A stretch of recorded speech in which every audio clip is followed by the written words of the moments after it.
Fala pessoal, seja muito bem-vindo a mais um episódio do Conversa de Dono. Meu nome é Juliano Franco, sou proprietário da Ecosys, uma agência de marketing digital.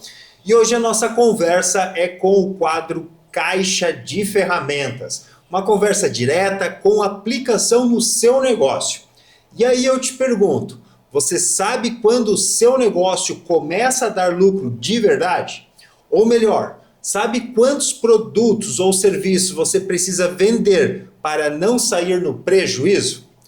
Para falar sobre essa ferramenta que parece simples, mas muda o jogo, eu recebo meu parceiro Clevionei Silva, nosso especialista em finanças, que vai nos explicar sobre o tal ponto de equilíbrio. Estamos de volta então, pessoal, e antes de eu começar com as perguntas, eu vou pedir para que o nosso parceiro aqui, o Clevionei, se apresente para vocês.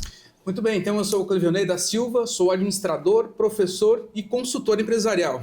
E estamos aí hoje, Juliano, para mais um bate-papo aí do nosso Caixa de Ferramentas. Bora então, professor. Antes de começar, explica para nós, né, para quem está nos assistindo aí, o que é exatamente esse ponto de equilíbrio? De vez em quando eu esqueço a importância de lutar, vivendo sem. Um pouco diferente do que a galera viu aí, não tem nada a ver com a banda de reggae, mas explica para nós o que é o tal ponto de equilíbrio. Muito bem, então, professor Juliano, o ponto de equilíbrio é uma ferramenta de gestão financeira na qual se utiliza para que você possa identificar em qual momento do teu período ou qual montante de vendas você faz para que você possa, a partir daquele momento, começar a ter lucro. Seria um ponto onde você consegue cobrir todos os teus gastos que você tem na operação, mas ainda não tem lucro. A partir daquele momento que você começa a gerar lucro. Uhum. E é uma ferramenta estratégica, podemos dizer assim. Uhum. Esses tempos atrás, agora eu não lembro quem que foi o convidado, mas nós tivemos aqui no nosso episódio uma pessoa e a gente comentando ali sobre as empresas e tal, e hoje a gente percebe, não sei se tu tem um dado, professor, mas tem muitas empresas, e isso é um dado que o Sebrae, que todas essas instituições trazem para nós, aí, de que muitas empresas elas não passam nem do primeiro ano, né? Porque realmente elas não conhecem ou não têm um entendimento desse ponto de equilíbrio. E nesse episódio eu comento ali da minha transição, né? Porque quando eu abri a empresa, por já saber que eu não teria um ponto de equilíbrio no primeiro mês, nem no quinto, nem no sexto, ou lá há um ano, eu precisaria desse tempo para eu começar, vamos dizer assim, extrair, né, dinheiro da empresa. Eu me mantive por muito tempo ali no CLT, né? Eu era representante comercial de uma outra empresa e eu me mantive ali. Até que eu consegui ter esse ponto de equilíbrio, né? A minha agência ela foi crescendo com um cliente, com 2, com 3, né? Até eu conseguir ter esse ponto de equilíbrio e aí eu começar a extrair, né, dinheiro de dentro dela, até que chegou um momento que eu falei, não, agora eu posso, vamos dizer assim, viver do marketing, né? Então, eu esperei, claro que o meu processo de transição ele acabou sendo um pouco maior, né? Eu já tinha alcançado o ponto de equilíbrio, mas até por uma questão de comodidade e de rendimento também acabei me mantendo lá, tá? E o ponto de equilíbrio serve para todo mundo, né? Eu citei o meu exemplo aqui, que sou uma pequena empresa, né, com um pequeno faturamento, mas isso serve para todo mundo, para uma confeitaria, para uma loja, né, para todos os negócios. Explica um pouco para nós, para quem que é o ponto de equilíbrio, professor. Perfeito, então, professor Juliano. Essa ferramenta do ponto de equilíbrio, como eu comentei anteriormente, é uma ferramenta, de certa forma, estratégica que o gestor pode utilizar para que ele possa conhecer de fato o que fazer no seu dia a dia, né? E ela é uma ferramenta que você pode aplicar a todo e qualquer negócio, independente do tamanho, né? Claro que cada negócio vai ter algumas particularidades, mas ela é uma ferramenta que ela se aplica a todo e qualquer negócio. Alguns negócios você tem algumas facilidades maior em aplicar, em analisar, né? Mas isso tudo vai depender da dinâmica e da gestão tua que você faz no dia a dia, né? E na prática, explica para nós o passo a passo, né? E se tu puder trazer um exemplo, Sim, né, de sim. uma barbearia, de uma loja, né? Mas explica para nós o passo a passo do ponto de equilíbrio para aplicação. Perfeito, né? Então, pensando aí para quem está nos acompanhando aí, como é que eu aplico, né, a ferramenta, né? Então, o primeiro passo é você definir e fazer o controle claramente dos teus gastos. E aqui a gente pensa numa separação, numa classificação entre gastos fixos e gastos variáveis. Então, eu destaco aqui esse olhar para os gastos fixos, né? Porque quando a gente fala numa operação financeira de uma empresa, né? Então, todos os fixos é tudo aquilo que, de fato, são os gastos que ele tem em todo mês, independente da quantidade de vendas que ele está tendo, independente da produção que ele está fazendo. Então, entra aqui aluguel, os salários fixos dos funcionários, entra aqui toda a parte de energia elétrica, água, internet, prolabore do próprio proprietário da empresa, que é um item extremamente importante e que a gente precisa trazer para essa análise, tá? Até porque senão você vai mascarar depois alguns resultados no futuro, né? Enfim, e você separando esse grupo de gastos fixos, você já consegue ter essa percepção do quanto você precisa obter de margem, né, da tua operação para que você possa cobrir, né? E de um outro lado vem os variáveis. O que são os variáveis? Então, os variáveis eles estão ligados diretamente à quantidade que você está vendendo ou está produzindo. Então, por exemplo, você falou ali da confeitaria, né? Então, um exemplo de gasto variável na confeitaria... Vamos aproveitar então. Vamos lá. Deixa eu te interromper aí. Vamos aproveitar o tal que tu falou confeitaria, o tal do morango do Nordeste. O moranguinho do ódio. Eu vi até o teu vídeo ali com o moranguinho. Você produziu conteúdo só com o morango. Né? Vamos aproveitar. Podia ter trazido uns aqui, né, cara? Ô Madu, vamos providenciar aí. Olha só. Né? Vamos lá. Vamos supor que eu sou a confeiteira, né, um confeiteiro, né? E tô aí produzindo o meu morango do ódio, moranguinho do amor, tá? E explica para nós, então, em cima do morango do amor, como é que funcionaria? Perfeito, né? Então, no primeiro momento, a gente já separou todos os gastos fixos lá da confeitaria. Então, você separou o aluguel, separou o prolabore, os salários, enfim, né? Água, luz, contabilidade. Então, todos os gastos que você vai pagar mensalmente, você já separou e agrupou numa lista, né? Vamos dizer que essa confeitaria, né? Ela tem um grupo de gastos fixos aqui num montante de R$20 mil. Vamos imaginar aqui esse exemplo, né? E aí o que nós temos do outro lado, que são os variáveis, né? Que vão variar de acordo com a quantidade sendo produzida ou vendida, né? Então a gente começa pelos próprios insumos para produzir o morango do amor. Então, ou seja, os insumos. Mas como que nós trabalhamos para definir esse montante, né? Nesse caso, desses negócios que envolvem produção, a gente precisa criar as fichas técnicas. Ou seja... Ficha técnica nada mais é do que a tua receita do morango, só que além das quantidades dos insumos, você vai trazer também o custo de aquisição desses insumos. Então, assim, como a gente pegar a receita lá, que a nossa avó tinha lá no caderninho, lá, com as quantidades para produzir um determinado produto, nesse caso o morango, e a gente colocar do ladinho ali quanto custa cada um daqueles insumos. Então, se vai lá o morango, se vai o açúcar, se vai lá o corante, enfim, o próprio leite condensado, a gente vai quantificar em valores tudo aquilo que está compondo aquela receita. E no final nós vamos ter o que a gente chama de custo do material direto para produzir morango do amor. Então, esse é o primeiro variável que a gente define para poder realmente começar a organizar os dados. Você está falando aqui, eu tô anotando. E está lembrando do morango, né? Tô lembrando. Não, e eu lembrei agora. Por que eu fiz esse vídeo que você comentou? Foi justamente porque eu li uma matéria, saiu na Forbes Mulher ou Forbes. Porque a Forbes tem várias categorias, né? Na Forbes, tá? Mas eu acho que é Forbes Negócio, Forbes Mulher. A entrevista de uma mulher que ela vendeu em um único dia 2 mil morangos. Caraca! Ela já fazia o morango do amor, né? Mas agora com essa trend, com essa alta aí, num único dia lá ela vendeu 2 mil morangos, né? E E aí vamos usar o case dessa mulher, né? Eu acho que fica legal até para quem está nos assistindo, aí eles poder, vamos dizer assim, materializar na cabeça deles como é que vai funcionar. Vamos supor, então, que ela tenha lá os gastos fixos, que nem você marcou ali, de 20 mil reais para funcionário, aluguel e tudo mais, né? Só que ela saiu de uma venda, vamos chutar o número aqui de 20 morangos do amor por dia para 2 mil morangos do amor por dia. E aí o custo variável dela foi nas nuvens, porque o que ela gastou a mais de açúcar, leite condensado, corante, gás, que é uma coisa, né? Então tem vários custos que consequentemente aumentou. Claro que ela teve uma elevação nas vendas, o faturamento e o lucro aumenta, né? E aí depois eu quero, mais para frente, primeiro tu vai explicar isso aqui, mais para frente eu vou te fazer uma provocação na questão de aumentou, mas será que foi lucro, tá? Mas primeiro vamos explicar isso daqui pros nossos, para quem está nos assistindo aí. Vamos usar esse exemplo, pode ser? Perfeito, pode ser sim.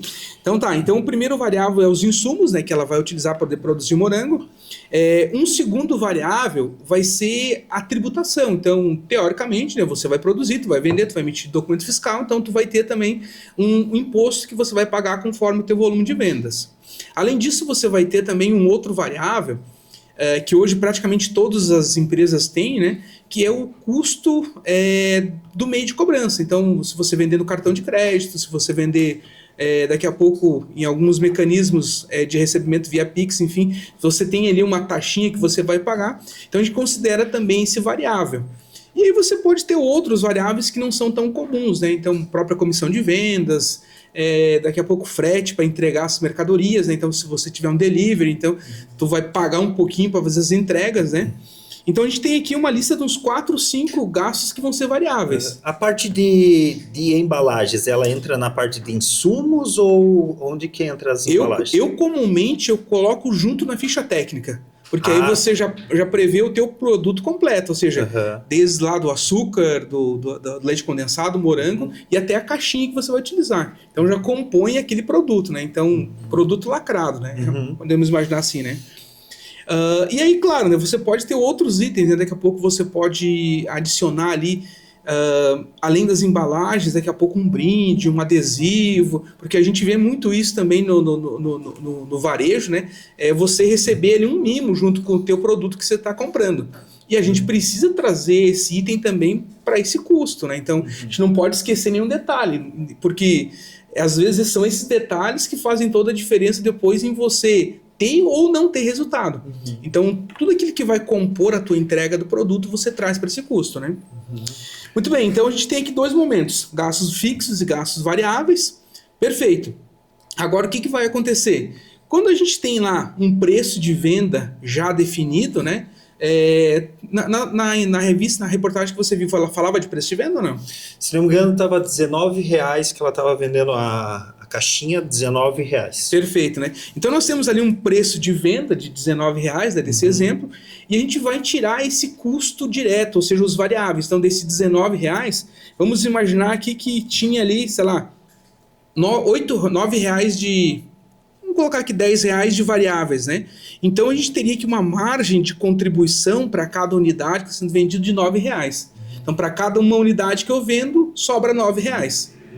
Então, e essa é a grande sacada do ponto de equilíbrio, né? Porque você tem que identificar o que te sobra da tua venda do teu produto para que você possa juntar para pagar os gastos fixos. Essa é a grande sacada. Então, se eu vendo um morango e me sobra R$9 dos meus custos diretos, que são os variáveis, tá me sobrando R$9. Agora, quantos morangos eu tenho que vender me sobrando R$9 para me pagar o meu custo fixo de 20 mil? Essa é a essência do ponto de equilíbrio. Então, nesse caso, que nós poderíamos pegar aqui o 20 mil e dividir aqui pelo R$9 que vai sobrar para cada um, daria aqui... Cadê a calculadora agora?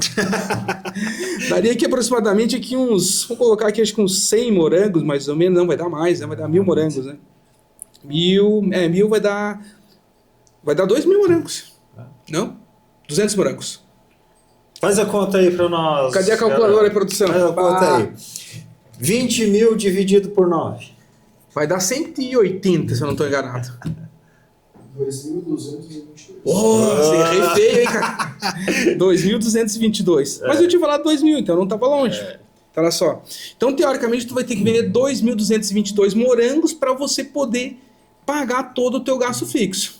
Esse dali seria o ponto de equilíbrio dela. Ponto de equilíbrio. A partir dali ela começaria a ter lucro. Isso, pensando nesse cenário hipotético aqui dos R$20.000 de gastos fixos e de uma margem de contribuição de R$9 por cada morango que ela está vendendo.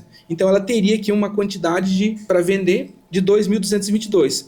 E a partir desse morango, né, o 2.223, ela começaria a ter um lucro. Mas quanto que seria esse lucro, né, para começar a entender a história do lucro que você falou anteriormente, né? Então, lá o morango de número 2.223 que ela fosse vender, ela ia obter aqui um lucro de R$9. Porque de fato é só o que sobra dela de margem de contribuição que ela vai gerar lucro depois. Basicamente isso, né? Mas perceba que a importância de conhecer esse número aqui é você consegue planejar o teu esforço de trabalho, o teu esforço de venda para você começar a entregar o que a gente chama aqui de resultado econômico positivo, que é o lucro.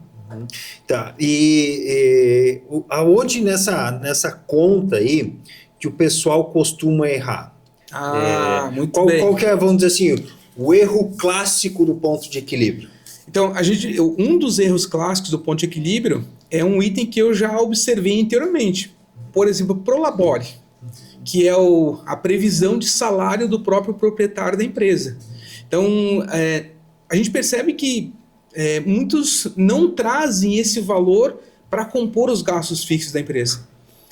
Até por uma questão de, não vou colocar porque eu não quero tirar dinheiro da empresa, porque a empresa ainda está começando, enfim.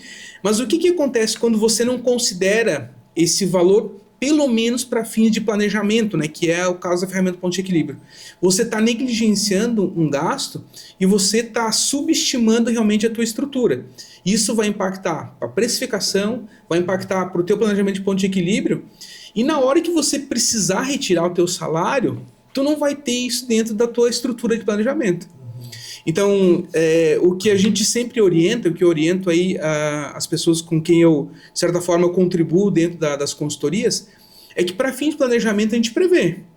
Mas na operação, você pode avaliar a tua disponibilidade de caixa e aí você opta em retirar ou não, né? Mas para fins de planejamento a gente define claramente o Prolabore, define quanto que é a tua expectativa de ganho em relação a estar na empresa, né? Até porque a profissão de empresário é uma profissão que exige muito tempo, né, desse profissional, né? Ou seja, a gente brinca que é 24 horas por dia, 7 dias por semana, então sem férias e sem 13º, então é algo que você precisa ter essa previsibilidade, né? E um outro erro, além de desconsiderar o Prolabore, é de você muitas vezes não conhecer algumas coisas essenciais do seu negócio. Eu falei, por exemplo, a questão da tributação. Então, às vezes você desconhece a tua alíquota efetiva. Uma outra situação é com relação a meios de cobrança, né? Então, a gente sabe que hoje existem muitas ofertas de meios de cobrança, né? Cartão de crédito, débito, Pix, enfim. Então, muitas vezes você não conhece quanto realmente que você está pagando para obter essas entradas, né? Então, é importante ter esses números claros, né? E uma dica de ouro é controlar tudo que está acontecendo. Principalmente pegando no caso aqui do nosso exemplo do morango, a questão, você vai lá, elabora a tua ficha técnica, certinho, bonitinho, planeja as quantidades, os preços, só que na hora que você vai produzir o teu produto de maneira prática, ali, colocar a mão na massa mesmo, você negligencia os quantitativos desses insumos. Aquela historinha, né? Vou colocar só mais um pouquinho de chocolate aqui. E aí, muitas vezes essa quantidade a mais que você coloca de insumo impacta em 5, 10, 15. Eu já vi situações de chegar aí a 30% de impacto sobre o custo direto somente em você não ter esse controle do planejado versus executados na composição do insumo. Até citar um exemplo, não vou trazer o nome, mas de um parceiro nosso que ele teve algo nesse sentido, né? A gente fez o lançamento de uma promoção de um produto dele, a um preço muito atrativo, assim, não tinha alguém aqui na região que tivesse o preço igual dele, só que a margem dele era muito, muito pequena, né? A margem era mesmo só para não dar prejuízo, né? Porque ele queria, vamos dizer assim, posicionar o negócio dele. Ele disse assim, cara, eu vou fazer isso daqui para que as pessoas conheçam os meus produtos, para que as pessoas conheçam a minha marca, né? Mas ela é limitada, né? É por um período, né? E ele trabalha no ramo de alimentação, então tem os insumos no ramo de alimentação, ele varia muito, assim como na questão do morango. Hoje mesmo eu vi uma matéria dizendo que o preço do morango elevou agora por conta disso, né? Então começa a ter muita demanda, o preço do negócio sobe, né? E esse nosso cliente, ele era insumo, né, com alimentação, e ele teve algumas variáveis lá na questão do tomate e tudo mais. E ele falou, Juliano, quando a gente lançou a promoção, eu tinha uma margem muito pequena. Hoje, a minha margem já está até negativa, cara, devido ao aumento dos meus insumos, hoje já está até me dando prejuízo, né? Então, a gente vai ter que suspender a promoção e tal. A gente rodou a promoção ali com ele por volta, acho que deu uns 2 meses de promoção, e agora suspendemos, porque o insumo dele subiu e ele não consegue mais manter. Foi bom por uma questão de posicionamento de marca, porque ele conseguiu, durante esse período, fidelizar algumas pessoas que nunca tinham provado, agora provaram do lanche, e não era porque estava em desconto que porque tem algumas empresas que te dá o desconto, mas ela reduz na entrega, né? Ele manteve o produto, manteve as entregas, né? Só que daí agora ele voltou no preço normal, então para ele, agora, né, ele está colhendo realmente o lucro. E existe também, né, falando um pouco nessa questão do desconto, o ponto do equilíbrio ajuda também a definir esse limite de desconto, né? Perfeito, né? Então, eu sempre bato nessa tecla aí quando eu estou falando de questão de promoções, né? Até acho que na última caixa de ferramenta a gente falou dos 4 P's de marketing, né? E aí um dos P's é a promoção, né? E eu sempre enfatizo que quando pensar numa promoção, pensar em estratégias que não sejam desconto, né? Porque a indústria financeira é muito sensível com relação a isso, né? E a promoção, utilizando a estratégia de desconto, ela é muito, vamos dizer assim, delicada, né? No sentido de você aplicar ela, né? Não que não possa, né? Ou seja, você pode trabalhar, mas o princípio básico é você conhecer até onde você pode ir com o desconto, né? E quando a gente está trabalhando nessa dinâmica do ponto de equilíbrio, perceba que a gente consegue identificar qual que é a margem que você está tendo em cada produto.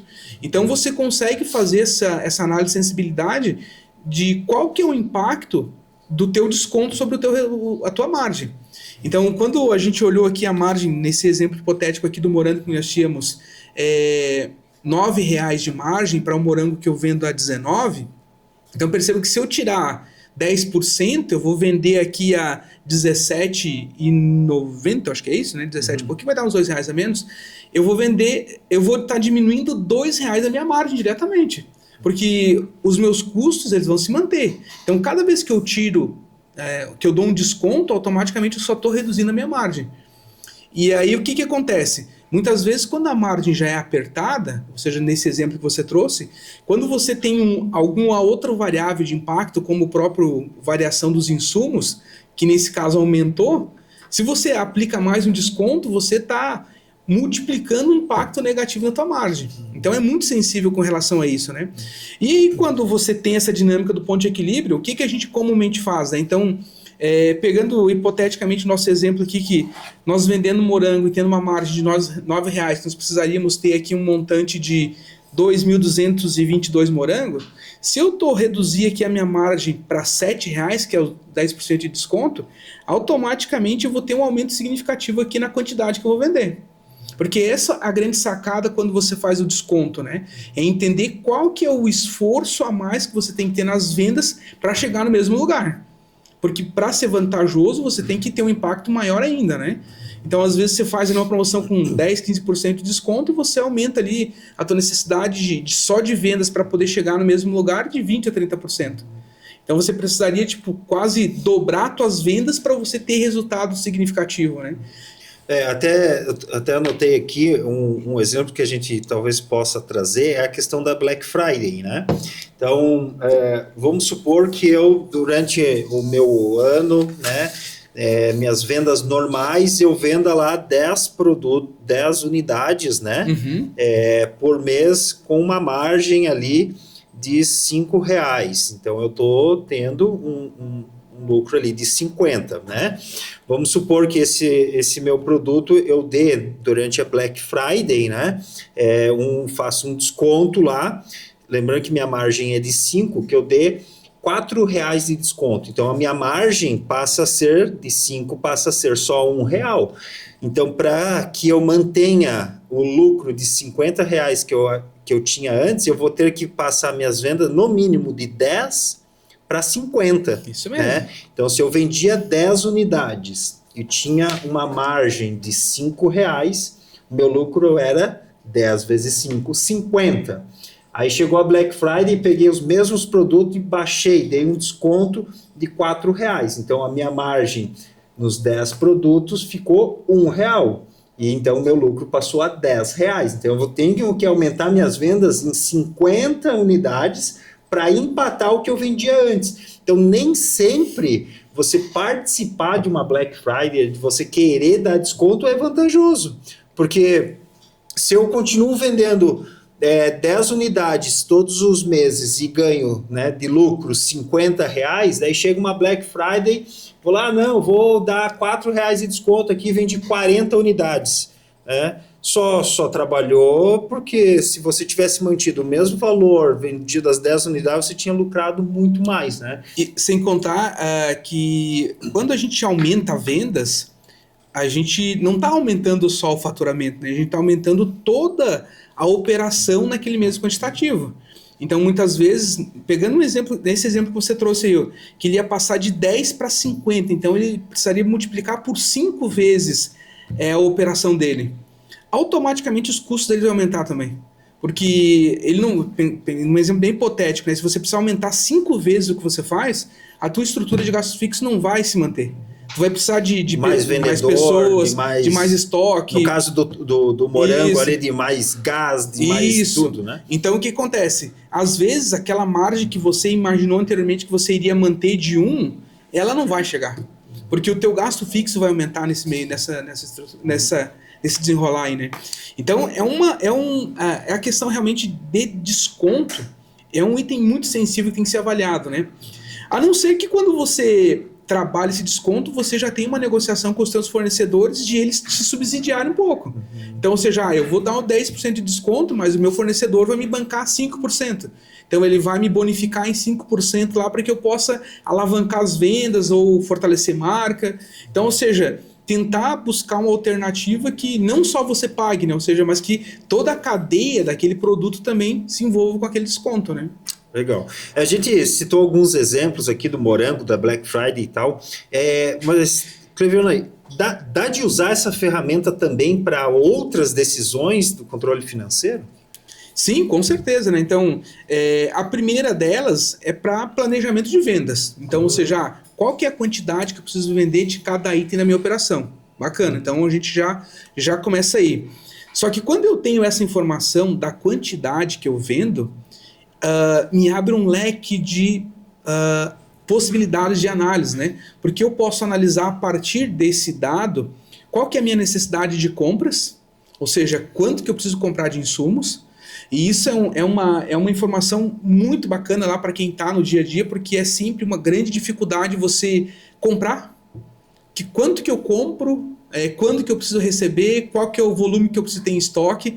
Então, assim, a gestão de estoque é sempre muito complexa dentro de uma operação, né? E com o ponto de equilíbrio você consegue ter essa percepção, ou seja, de quanto realmente você precisa comprar de cada item para você manter a tua operação lucrativa. Olha só, e aí a gente já começa a ter uma escadinha, né? Então, se eu sei quanto que eu preciso vender, sei quanto que eu preciso comprar, eu já consigo planejar em cima disso qual que é a minha necessidade de capital de giro, porque eu já vou conseguir ter essa percepção de quando que eu vou precisar pagar o meu fornecedor, quando que eu vou precisar pagar os meus funcionários. Então percebe que só aqui a gente elencou aqui umas 3 decisões que são extremamente importantes: quantidade de vendas, quantidade de compras e capital de giro que eu vou precisar na minha operação. E além disso, você consegue fazer toda a dinâmica depois dessas análises de sensibilidade, se eu vender mais, quanto que vai ser o meu resultado, se eu der desconto, quanto que eu tenho que aumentar nas minhas vendas. E isso tudo vai alimentando essas decisões que vêm no dia a dia, né? Ainda hoje a gente fechou uma parceria nova aqui no escritório e ainda eu comentei com o Wagner, que estava junto comigo ali, disse, cara, esse daqui é um contrato que eu gosto de chamar um contrato limpo, né? Porque ele é um contrato onde é puro serviço meu, né? Claro que tem a questão dos custos de hora, porque eu vou ter que trabalhar sobre aquele projeto, né? Mas ele não envolve custo da minha operação. Eu não vou precisar parar o meu designer, parar o meu videomaker, ou eu não vou ter que pegar um da equipe e mandar lá para fazer a gravação. É um serviço limpo, né? Que eu brinco assim, porque só toma, vamos dizer assim, um pouco do horário, claro, né? Porque eu tenho que fazer a função ali. E pensando um pouco nesse, eu estou dando um exemplo de um tipo de contrato nosso, né? Nós hoje somos prestadores de serviço, né? E até depois vou comentar a questão dos impostos aqui, porque imposto é ruim. Mas eu gosto de pagar imposto, porque quanto mais imposto eu estou pagando, mais eu estou faturando. Com certeza. Apesar de que a nossa mordida no imposto, na prestação de serviço para marketing é feroz. Né? Mas explica para nós, Cliverney, conforme o tipo de negócio, né? Por exemplo, nós temos, no nosso caso aqui, serviço, indústria, comércio, né? O que muda conforme o tipo de negócio? Perfeito. A lógica do ponto de equilíbrio vai ser igual para todos, mas o que vai mudar é a forma que você vai definir o teu custo variável. Ou seja, pegando o teu exemplo aqui da agência, né? O teu custo variável pode ser a hora técnica que você despende para poder prestar esse serviço. Então, tu vai fazer a tua base, que a gente precisa encontrar a margem de contribuição, mas tu vai fazer a tua base partindo de quantas horas você vai utilizar para fazer aquele serviço. Aí tu vai pegar o valor que você vendeu aquele serviço, deduzir desse custo variável e você vai encontrar a tua margem de contribuição. Então você já consegue perceber quantos serviços daquela forma você precisa desempenhar para poder pagar o teu custo fixo. Aí você vai para a indústria. A indústria segue a mesma dinâmica da confeitaria, né? Porque de um lado você tem insumos entrando e do outro produtos transformados, né? Saindo, né? Então um produto pronto, né? Então a lógica do custo variável é a ficha técnica, né? A composição de cada item, né? O varejo, comércio, podemos dizer assim, ele é o cenário mais tranquilo de nós trabalharmos, porque o custo variável principal é o teu custo de aquisição. Então eu comprei a canequinha e vou vender a canequinha. Então o valor que eu paguei lá para o meu fornecedor vai ser o meu custo variável. Então não vou ter muito trabalho, né? Diferente lá na confeitaria, que eu vou ter que abrir uma ficha técnica, avaliar os insumos, avaliar a questão da variação mensal do custo de cada insumo, é mais sensível, né? Mas perceba que a diferença para cada segmento está na forma que você vai tratar os teus custos variáveis. Basicamente isso. E aí é um gancho bacana para a gente deixar para um outro momento, um outro bate-papo, para a gente falar realmente dessa necessidade da tua gestão de custos de maneira adequada. Porque se você negligenciar algum custo nesse caminho todo aí, você pode mascarar as suas análises. E aí depois alguém pode dizer, mas eu fiz lá, mas não deu certo. Mas será que você conseguiu trazer todos os elementos que precisam trazer realmente para o olhar, né? Para a gente poder realmente definir o caminho mais adequado, né? Sim. E aí a gente bate naquela questão da precificação, né? Eu acredito que isso seja em todos os mercados, né? Mas eu vejo muito no nosso mercado, como tem muitas empresas, outras agências, como não sabem talvez fazer a precificação, ou não sei se os meus custos estão muito elevados, né? A gente acaba atendendo outras agências, né? A gente faz serviço para os nossos clientes e fazemos serviço para algumas agências também. E esses tempos atrás, uma delas disse, Juliano, porque eu vendi um site, e aí, só que eu queria fazer com vocês. Eu disse, não tem problema, a gente faz, e é tanto. Ele disse, não, cara, mas ficou mais alto do preço que eu vendi. Eu disse, mas por quanto que tu vendeu, cara? Tu não fez um cálculo antes de vender? Não, porque, né? E aí eu vejo que as pessoas não têm essa noção, né? Por isso que é legal a ferramenta ponto de equilíbrio, porque ela te obriga a você buscar todos esses números, Com né? certeza. Porque eu hoje tenho um Prolabore, todos na equipe têm um salário, né? Então, vamos dizer assim, é muito simples. Eu pego o salário do cara, né? Divido pelo número de dias trabalhado, 22, geralmente dá 22, 23 dias úteis, né? Então, ele me custa tantos reais por dia, dividido isso em horas, que eles trabalham 8 horas, né? Vai dar o custo hora. Além disso, tem vale transporte, vale alimentação, né? Tem os custos. Daí... né, falando em funcionários, no caso. Depois, o que muitos esquecem, né, as férias, 13º, e isso daqui eu aprendi com a nossa contabilidade, cara, fazer o cálculo de demissão, no caso, de rescisão de contrato com essa pessoa. Sim. Porque recentemente a gente fez o desligamento de uma pessoa da equipe e deu mais de 6 mil de acerto. Né? E isso aqui eu já tinha que estar, vamos dizer assim, economizando todos os dias. A minha contabilidade ali, eles falam assim, Juliano, para cada funcionário teu registrado você tem que guardar R$100 por mês, né? Porque se um dia você tiver que desligar um deles, você já tem essa reserva guardada justamente. A gente chama de provisão, né? Tu vai provisionando esses valores ao longo dos períodos, né, para que você possa ter quando precisar usar. Porque daí vocês, porque o meu funcionário me custa, sei lá, R$2.000 por mês. Esse não, cara. Ele vai se tu tem na folha 2.000, pode ter certeza que ele custa no mínimo uns 3.500. Na hora que ele sair, sim, porque tem férias, tem 13º, tem rescisão, tem FGT, tem um monte de encargos. E aqui estamos citando só um exemplo da folha, né? Sim. Assim tem a minha folha, tem de todo mundo, né? Fora custos de deslocamento, né? Eu estou citando exemplos meus, né? Vamos fazer o vídeo lá, não sei, no cliente X. Cara, tem deslocamento até lá. Eu lembro de um caso, Cleveland, que tinha um cliente nosso que ele queria que eu fosse todos os dias na loja dele para ir lá e fazer os stories. Assim, cara, não tem problema, eu te cobro, vai dar uns R$3.000 por mês. Ele assim, não, por que tudo isso? Assim, cara, eu tenho deslocamento de ida e volta, sim, todos os dias na tua loja, de combustível, desgaste do meu carro. Eu tenho que chegar aí no centro de loja, eu tenho que pagar um estacionamento, né? Eu tenho a minha hora, né, que você vai estar pagando, né? E aí eu fui colocando daí, vai dar em torno aí de uns R$40, R$50 por baixo para eu ir todo dia na tua loja. Não, mas daí fica muito alto. Eu assim, pois é. E aí eu vejo que algumas pessoas, né, talvez até do meu nicho aí, eles fazem isso e vão jogando lá pro final, daí não sei como é que fecha as contas. Aí que tá, né? Aquele cálculo, né? Aí não fecha a conta. Não fecha a conta, né? Por isso que dá esses índices de Sebrae e coisa nada das empresas que fecham, porque não se calcula, né? E esse cenário é justamente por negligenciar algumas coisinhas, né? Tipo, é só uma ida ali no centro, né? Só que, como você falou, né?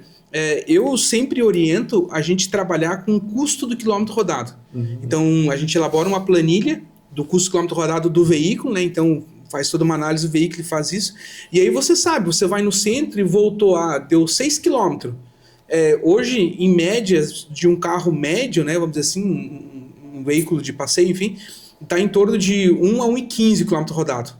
Eu tenho a 1,10. 1,10. Esse é mais econômico, então. Mas enfim, né? 1.0 é econômico. Então, olha só. Mas se for 1,10, se você foi lá e voltou, deu 5 km, se você fizer isso 2 vezes por dia, dá 10 km, está falando aí já de 12 reais. Uhum. E se você fazer isso 3 vezes, já dá 30, né? Mas é só 30. Agora multiplique por 30 dias... Por 12 meses, por 12 meses, por 5 anos, cara, não tem. Se você negligenciar isso, o teu lucro vai escoando por esses detalhezinhos, né? Legal. Você já... Quem que já pode... A gente falou aqui, fiz um resumão ali de folha de pagamento e citei esse exemplo da loja, mas para quem está nos assistindo, Cleveland, como é que... faço num papel, faço numa calculadora, como é que eu posso fazer ali o cálculo, né? Como é que eu faço como é que eu aplico essa ferramenta lá no meu negócio? Então, partindo dos dados, vamos dizer assim, sistematizados, né, que você pode sistematizar no planilha Excel, eu tenho clientes que fazem no caderno, tá? Então não tem problema.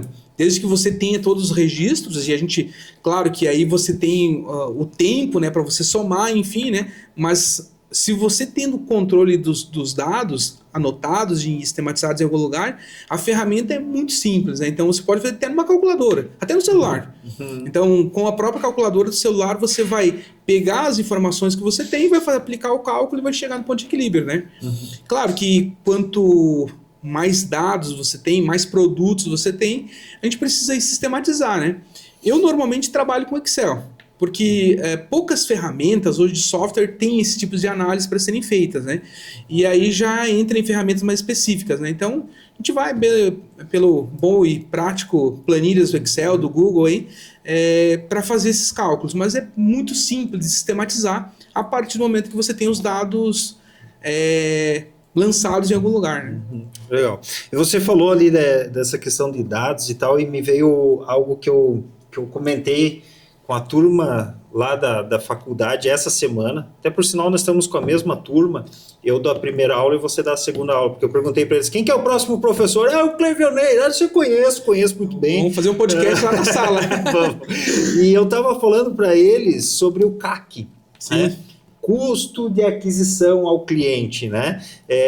E eu acredito que a gente tenha que trazer essa ferramenta para cá, não como uma ferramenta, mas, né, explicar para as pessoas essa questão do custo de aquisição ao cliente. Eu trouxe bem breve lá com eles, né, de quanto que a gente gasta para cada novo cliente nosso aqui. E muitas empresas e negócios acabam esquecendo disso. Sim. Porque eu hoje invisto só no meu próprio marketing, vamos dizer assim, mais de R$1.000 por mês. E o quanto disso converte em vendas para mim, né? Então, trouxe isso rapidamente lá para os alunos, e agora na tua fala, lembrei disso aqui. Eu acho que a gente precisa trazer esse assunto para quem nos assiste, para quem nos acompanha, porque é um item bem importante, porque eu lancei isso para a turma, ninguém sabia. E aí, pessoal, o que é o CAC? Deu assim, o custo de aquisição ao cliente... entenderam, né, pelas próprias palavras, né, mas ainda ficou meio abstrato, né? Ficou naquela... Porque o que acontece? Eu percebo o CAC realmente como algo estratégico, né? Quando você trouxe o exemplo ali do teu cliente que resolveu fazer a promoção, a redução com desconto, né, para poder fortalecer marca, eu vejo como talvez aquele valor negativo que ele obteve na operação, ele poderia considerar como CAC. Porque era uma estratégia que ele estava implementando para que ele pudesse buscar clientes. Então ele poderia colocar esse valor que ele não teve de resultado na conta do CAC. Ou seja, nesse mês eu vou investir tanto lá em captação de clientes, só que esse meu investimento vai ser concedendo desconto. Para que ele possa ter, só que como a gente falou anteriormente, né? Você precisa ter claramente esses dados e essas análises para você perceber de onde está saindo, para que você não possa ter só depois um impacto negativo. Então, eu obtive um resultado negativo esse mês, mas foi fruto de investir na aquisição de clientes. Então, lá no final da conta, lá quando nós estiver elaborando os relatórios finais, esse valor negativo ele tem que ser compensado pelo investimento em custo de aquisição de cliente. Então, mas para isso a gente precisa ter o quê? Dados, né? Isso que você falou anteriormente. Então, a gente precisa ter isso tudo sistematizado para que a gente conheça o que está acontecendo de fato, né? Legal. Clevionei, eu tinha separado, então, algumas perguntas aqui. Então, o que é o tal ponto de equilíbrio? Já respondemos, perfeito, né? Tá. Serve para todo mundo? Serve, usamos o exemplo do morango do amor, né? Explicamos como funciona na prática? Explicamos, né? Citamos, até citei o exemplo aqui das 10 unidades com uma margem de R$5 e faturando ali 50, né? Para uma Black Friday, vamos supor assim. Perfeito. Falamos sobre alguns erros clássicos, né? Você citou alguns erros ali. Limite de desconto, falamos também. Aqui nós falamos sobre a questão dos tipos de negócio, né? Que eu te perguntei sobre serviço, indústria, comércio, né? E agora, então, a gente finalizou ali para a questão de como que eu aplico isso, e você traz, né, de uma forma simples, a gente consegue aplicar, né, com a própria calculadora do celular, hoje a gente aplica aí. Então, se você chegou até aqui, e acha que todos esses tópicos é importante, não deixa de seguir nosso canal, mas já compartilha isso aqui, né, com uma outra pessoa, com um outro empreendedor, um dono de negócio, uma confeiteira do Morango do Amor, que possa também utilizar isso daqui para o seu negócio. E para a gente fechar, Cleverley, passe para nós aqui, então, uma dica de ouro para quem, né, como prêmio para quem chegou aqui no final, passe para nós uma dica de ouro para quem pode aplicar isso agora. Perfeito, né? Então a dica de ouro é: não haja por impulso, né? Então a gente falou de 2 pontos importantes aqui e até ficou alguns insights para um outro episódio, né? Mas não haja por impulso, né? Tente conhecer os números, tenha dados planilhados ou no caderno, mas de alguma forma sistematizado, porque tem uma frase que eu costumo dizer que é assim: quando a gente erra sabendo, é mais tranquilo de nós amenizarmos os impactos. Ou seja, eu fiz a promoção, dei o desconto, mas eu sei que eu estou com margem negativa. Eu estou sabendo, eu estou conhecendo. Eu vou conseguir contornar os impactos. Agora, quando eu descubro que eu errei, meu amigo, não tem mais como resolver o problema. Então, a dica de ouro é: erre sabendo, conhecendo aquilo que você tem na tua estrutura. Legal. Pessoal, chegamos ao final do nosso Caixa de Ferramentas. Espero que vocês tenham gostado. Professor, fazia tempo que a gente não se via aqui. Acho que desde abril, né, cara? Show. Pessoal, Valeu. nos vemos no nosso próximo episódio. Valeu!